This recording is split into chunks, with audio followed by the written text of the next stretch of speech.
تمہاری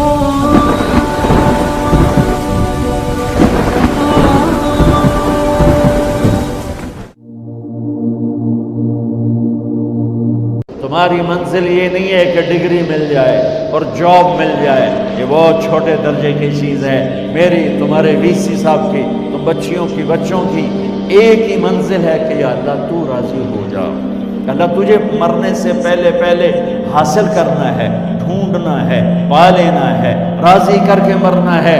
لیتک تحلو والایام مریرۃ ولیتک ترضی والانام غضاب ولیت الذی بینی وبینک عامر وبینی وبین العالمین خراب ولیت الشراب من ودادک صافیا وشربی من ماء المعین السراب فاذا صح منک الود فالکل حین وکل الذی فوق التراب التراب۔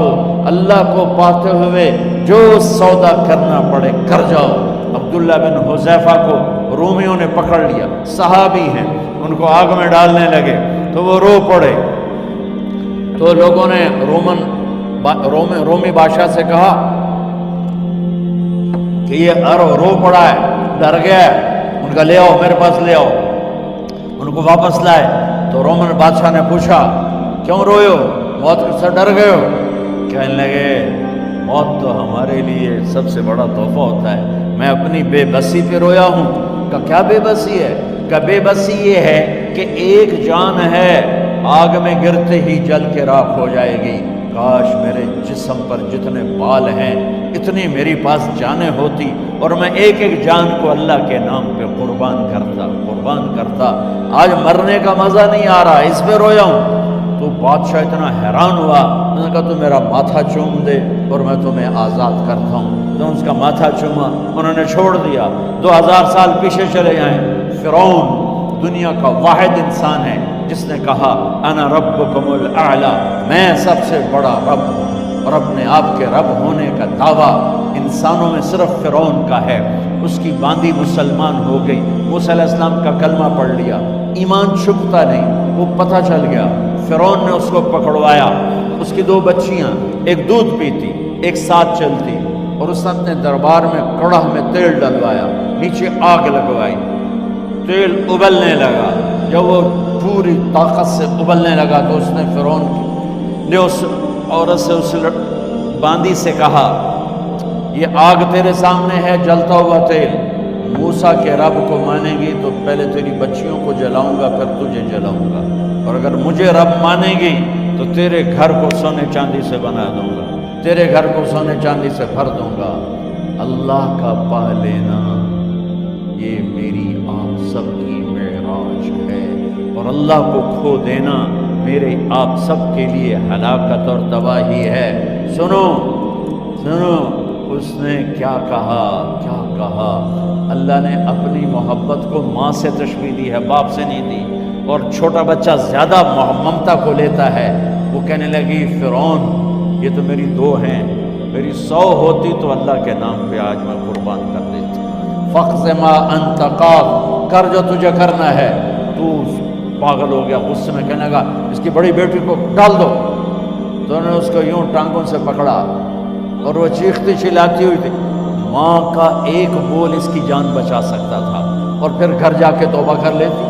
وہ کہتی یا اللہ مجھے معاف کر دے، میں نے کلمہ کفر کہا۔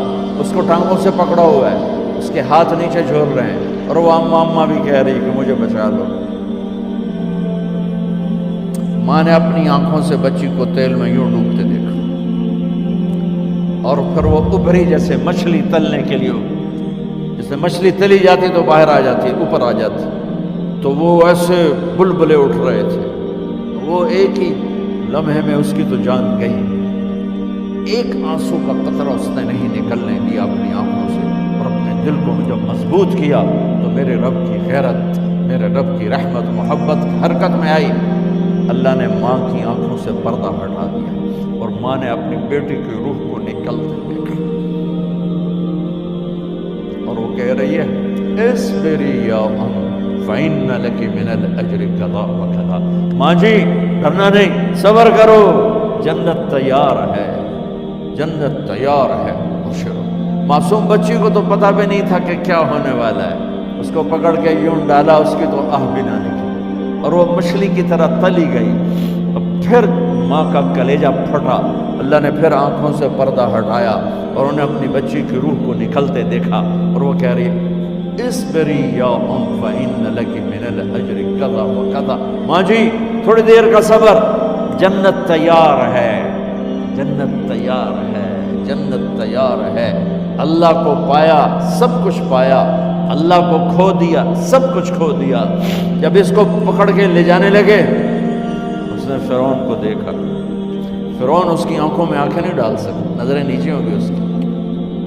کہنے لگی میری ایک بات مانو گے، میری ایک خواہش پوری کرو گے؟ فرعون نے پوچھا کیا؟ کہ جب میں بھی جل جاؤں تو میری اور میری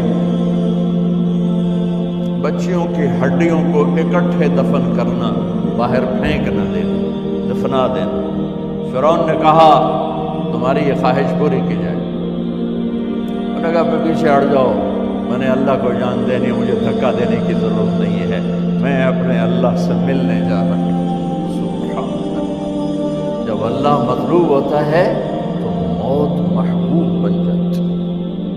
جب اللہ کی نافرمانی ہوتی ہے تو موت سے نفرت ہو جاتی ہے، مرنا عذاب نظر آتا ہے.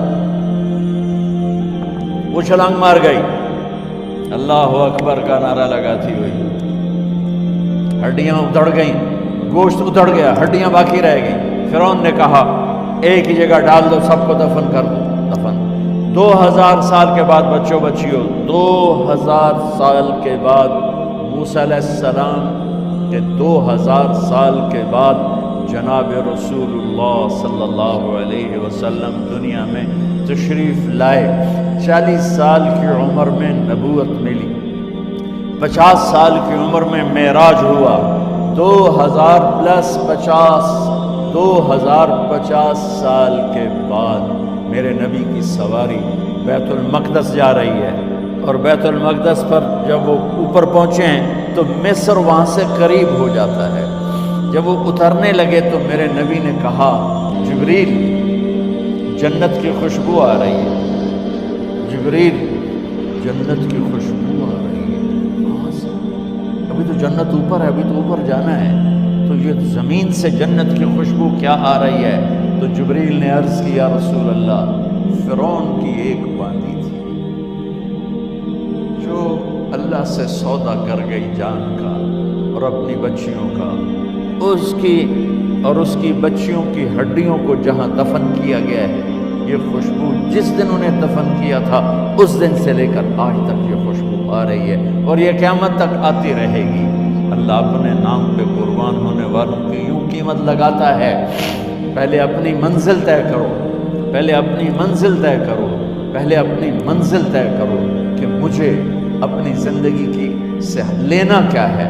مجھے اللہ کو پانا ہے، مجھے اللہ کو پانا ہے. میں نے اللہ کی قسم اگر اللہ راضی ہے تو پھر موت سے بڑھ کر کوئی تحفہ نہیں، اس سے بڑھ کر کوئی خوبصورت پیغام نہیں. اور اگر اللہ ناراض ہے تو موت سے خوفناک کوئی پیغام نہیں. عمر بن عبدالعزیز 3 بر اعظم پر حکومت کی. عمر بن عبدالعزیز بنو امیہ، مروان 9 مہینے حکومت کی. اس کا بیٹا عبد الملک بن مروان 21 برس حکومت کی. اس کا بیٹا ولید 10 سال حکومت کی. اس کا بیٹا سلیمان 2.5 سال حکومت کی. اسی تخت پر بیٹھے عمر بن عبدالعزیز. پہلے چاروں نے اللہ کے شریعت کو قربان کیا حکومت کے لیے. عمر بن عبدالعزیز نے اپنے آپ کو قربان کیا اللہ کے لیے.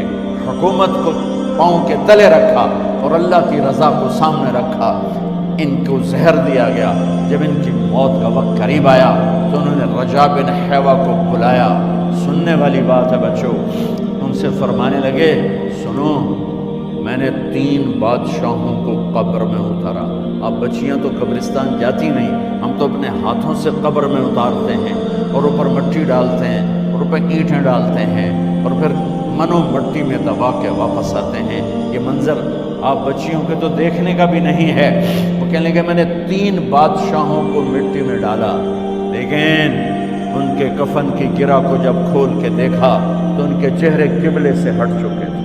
وہ رنگ ان کے کالے پڑ چکے تھے۔ ولید بن عبد الملک، سلیمان بن عبد الملک، عبد الملک بن مروان، عبد الملک باپ، ولید بیٹا، سلیمان بیٹا، یہ تینوں کا ان کے چہرے کالے ہو گئے تھے اور ان کا قبلے سے منہ پھر گیا تھا۔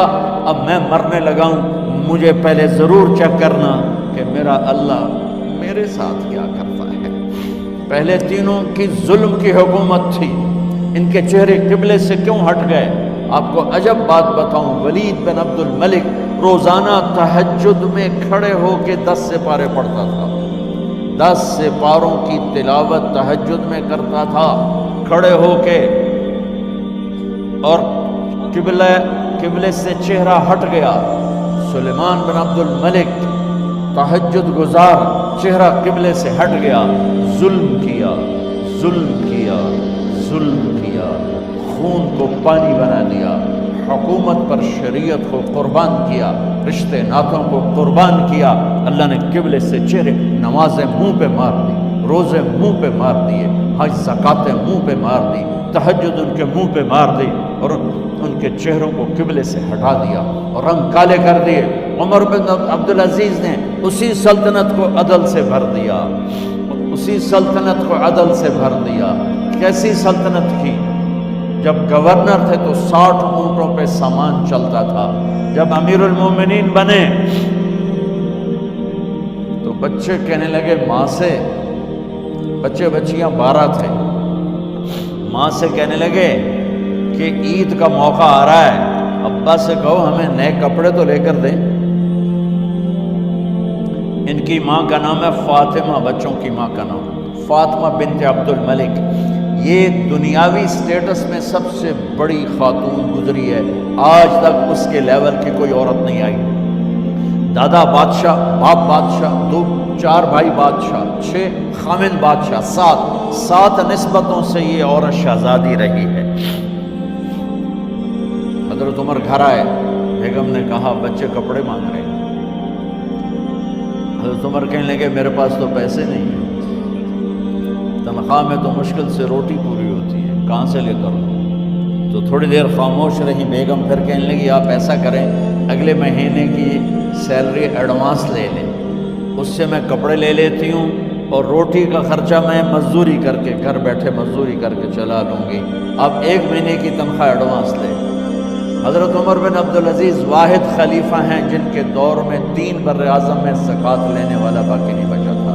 یہاں لاہور میں ان کی حکومت کے نیچے تھا، جنوبی اسپین فرانس ان کے حکومت کے نیچے تھا، کاشغر تک ان کے حکومت کے نیچے تھا، استنبول کے دروازوں تک ان کی حکومت تھی۔ 3 بر اعظم میں 1 آدمی زکوٰۃ لینے والا نہ بچا، اور اپنا حال یہ ہے کہ بیگم سے کہہ رہے ہیں پیسے کوئی نہیں، کپڑے کہاں سے لے کر دوں؟ اور بیگم طریقہ بتا رہی ہے کہ آپ اگلے مہینے کی تنخواہ ایڈوانس لے لیں، اس سے میں کپڑے لے لوں گی، اور چولہے کا خرچہ، روٹی کا خرچہ میں گھر بیٹھ کے مزدوری کر کے کما لوں گی۔ تو حضرت عمر کہنے لگے ہاں یہ ٹھیک ہے۔ باہر آئے وزیر خزانہ مزاحم، انہیں بلایا کہ بھائی ہمیں اگلے مہینے کی تنخواہ ایڈوانس چاہیے، یہ تنخواہ والے لوگ بیٹھے ہوئے تنخواہیں لیتے ہیں۔ اس نے کاغذ قلم آگے رکھ دیا، کہا حضرت یہاں لکھ کے دے دیں، آپ 1 مہینہ زندہ رہیں گے میں تنخواہ دے دیتا ہوں، آپ مجھے لکھ کے دے دیں آپ 1 ماہ زندہ رہیں گے میں آپ کو تنخواہ دے دیتا ہوں۔ چپ کر کے اٹھے، ایک لفظ نہیں بولے، گھر گئے۔ حضرت اپنی بیگم فاطمہ سے کہا بیگم بچوں سے کہہ دو کہ باپ کے پاس کپڑے لے کر دینے کی سکت نہیں ہے، اور خزانے ایسے بھرے پڑے تھے کہ زکوٰۃ لینے والا کوئی نہیں تھا۔ عید کی نماز ہوئی، نماز کے بعد جب ساری فیملی ملنے آئی اور بچے بھی ملنے آئے تو ان کو دیکھ کر ان کی آنکھوں میں آنسو آ گئے۔ کہنے لگے بچوں آج تمہیں دکھ تو ہوگا اپنے باپ پر کہ 1 جوڑا کپڑا بھی لے کر نہ دیا عید کا۔ تو ان کے ایک بیٹے نے کہا ابا جان آج ہم بڑے خوش ہیں، ہمارا سر اونچا ہے کہ ہمارے باپ نے مسلمانوں کے مال پہ ڈاکہ نہیں ڈالا، ہمیں قربانی کا بکرا بنایا، لیکن مسلمانوں کے مال میں خیانت نہیں کی۔ یہ ان کا طرز حکومت تھا، اس طرح انہوں نے حکومت کی۔ گھر میں تشریف لائے تو بیٹیوں سے بات کی تو انہوں نے منہ پہ سے دوپٹہ رکھا، منہ پہ دوپٹہ رکھ کے بات کریں. تو فرمانے لگے کپڑا تو ہٹاؤ, دوپٹہ کیوں رکھا ہوا ہے؟ تو گھر کی خادمہ زور زور سے رونے لگی, کہنے لگی امیر المومنین آج آپ کی بیٹیوں نے کچا پیاز توڑ کے روٹی کھائی ہے تو وہ اس کی بو ہے منہ میں, آپ کو بو سے نفرت ہے اس لیے منہ پہ کپڑا رکھ لیا ہے. تو حضرت عمر اتنا روئے کہ ان کی داڑھی تر ہو گئی. کہنے لگے آخر میں جب تھوڑا آسرے میں آئے کہ میری بیٹیوں تمہارا باپ تمہیں بڑے اچھے کھانے کھلا سکتا ہے لیکن میں جہنم کو برداشت نہیں کر سکتا, میں جہنم کی آگ برداشت نہیں کر سکتا. اب مرنے کا وقت آ گیا. جب وہ گورنر تھے تو 60 اونٹوں پہ ان کا سامان چلتا تھا, اور جب وہ امیر المومنین بنے تو عیادت کے لیے لوگ آ رہے تھے تو سالے عیادت کے لیے آئے. فاطمہ کے بھائی کپڑے دیکھے امیر المومنین کے تو بہن کو ایک طرف کر کے فرمایا, بڑے نیک سرداروں میں سے تھے یہ مسلمہ بن عبد الملک, کہنے لگے امیر المومنین کے کپڑے تبدیل کروا دو, لوگ پوچھنے آ رہے ہیں تو میلے کپڑے اچھا نہیں لگتا. کہا جی بھائی کرواتی ہوں. اگلے دن جب وہ حال پوچھنے آئے تو پھر وہی کپڑے تھے تو انہوں نے ان کو الگ جا کر کہا بہن میں نے تمہیں کہا تھا کپڑے بدلوا دیتی, کیوں نہیں بدلوائے؟ تو وہ رونے لگی, کہنے لگی کہاں سے بدلواؤں, جوڑا